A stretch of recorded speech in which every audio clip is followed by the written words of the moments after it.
In today's video, I'm going to show you how easy it is to make a raised bed out of a single pallet. Just before I get into this video, I want to let you know about a pre-order competition for my new book, and this is actually one of the printed copies.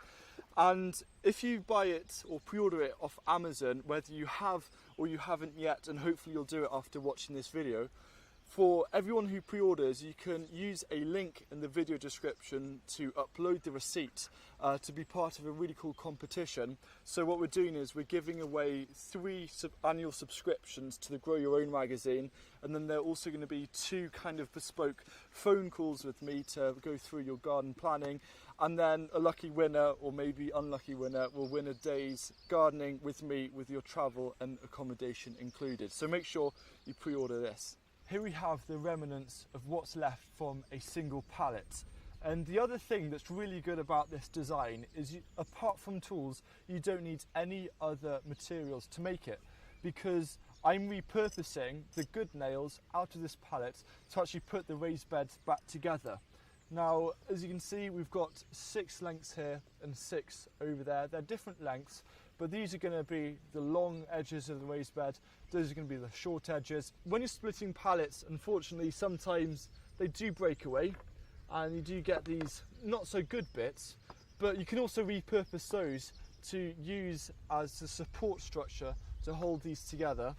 And then these final things, I don't really know how you call them or what you'd call them, but these are actually really good at holding the sides of the pallets together, so you get it in the corners and it really does strengthen it. So I think the most fun part, apart from actually the final assembly, is splitting a pallet.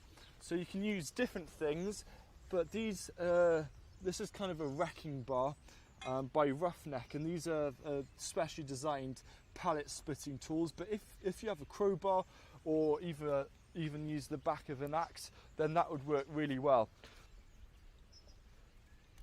So if you see, if I just use one of the ends to leverage, it just pops it up like that. By testing the different ends, you can actually sometimes save them from splitting, and then as you see, what you can do here is you can just pull it up and it'll pop out. But I'm going to do that there, and that's how easy it is.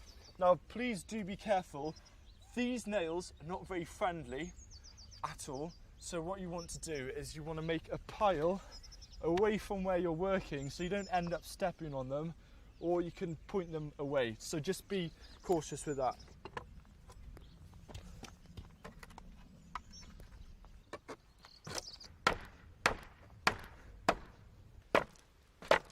Now as you start buying these kind of break away as well, and instead of having to try and use brute force to release this plank underneath it, if you've got the nail showing, instead you can hit down on the nails like that.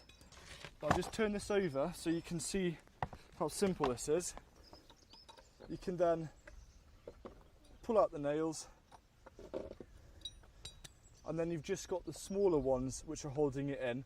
And if all goes well, when I hit this, it should detach a lot easier, like that.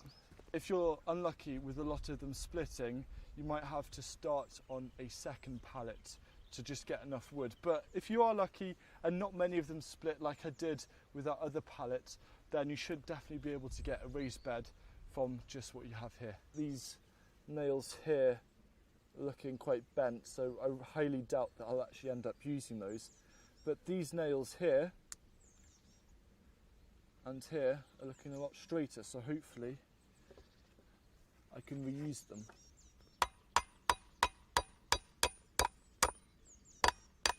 And then I just flip it over,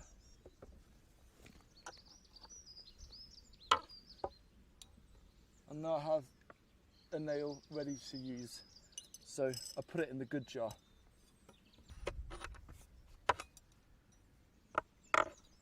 And I think this is a fantastic raised bed to make if you don't have any money, or you have a really low budget, or you're trying to save money and you're looking at trying to create a garden. Then it's amazing what some pallets can do. Hopefully you get the gist now, and I might do a video just about splitting pallets.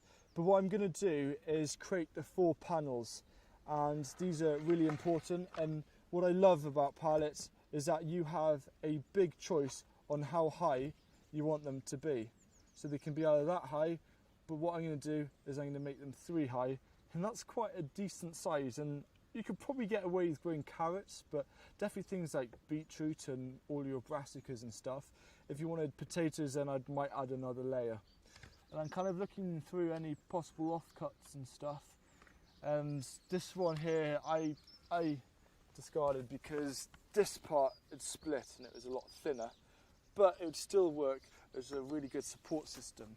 So I have a nail, and these are one of the dud nails. And when I get this nail, and very simply, I just make a bit of a line, judging it by eye, and I know that that's a line that I'm going to cut. I'm just going to follow it down. And now I'm going to use this as a template to do some more.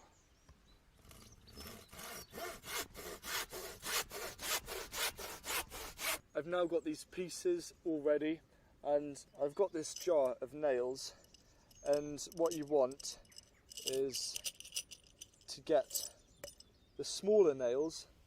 You need about 5 or 6 for each support structure. So I'm just going to pop that down, then I'll get one of these nails, and what I've done is, so it's easier for you to see what's on this side, it's flush on the end there. So that's one part. Now, if you're trying to be really frugal, you can just use one nail thing. Only problem with that is that it can move around quite a lot. So I like to put 2 nails into every individual section and finish it off with one more at the top. So there you can see the 6 nails.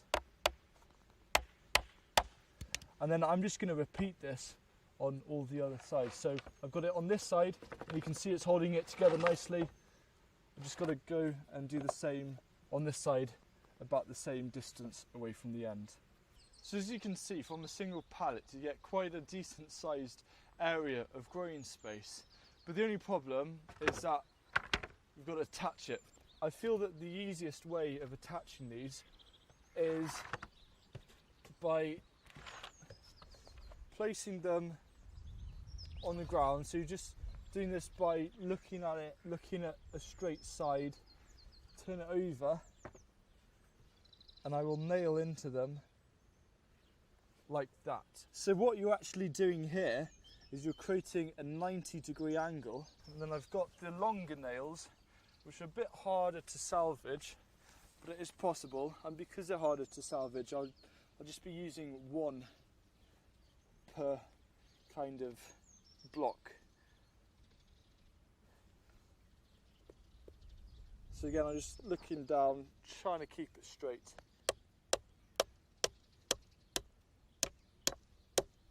And there's one. And then do it for the second one. You can also use a pre-made hole, which can make it actually less likely for the nail to bend. I'm going to prop this up like that. Then I'm going to get this section, and I'm just going to bring it about to where it is, so it's kind of flush on this side.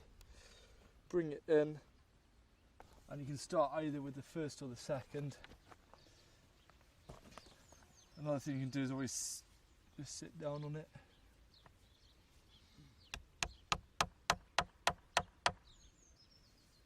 And again, just adjust until you're happy. So as you can see, you've got to be sure just to twist it so it at least looks flush.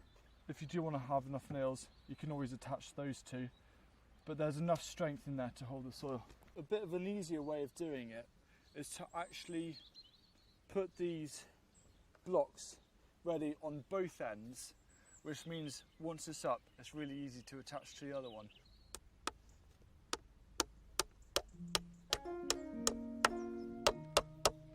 we're lucky with that one. And there we have the two ends, and attach it there. Remembering looking at how this is, so this long end, this long side is going to overlap the end of this one as it does with that.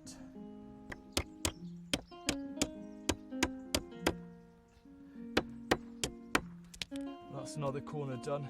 We're really close to finishing now. I've just got to attach this block here and then attach this panel to the end.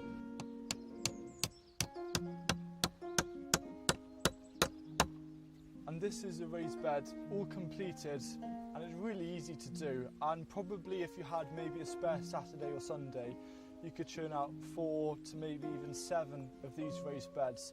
And the thing about that is that you do a lot of work initially, but hopefully for the next 5 years these should last quite well. Now of course they're not going to last as more expensive raised beds, but the important thing about this is that it's completely for free in terms of the materials. All you need is your time. So I think it's a really effective thing to do, and you can always play around with the design, so you're very welcome to make them shorter, and you can cut these in half, or you can start attaching them to make them longer. You can really start having a good play around with what raised beds you want to create. So hopefully it's inspired you to try it out or give it a go, or maybe you can think of a few people who might like this. But I hope this video has shown how simple it is, and if you have any further comments or queries about this, then do let me know down in the comments. And the final thing is, make sure you pre-order my book. So thank you very much.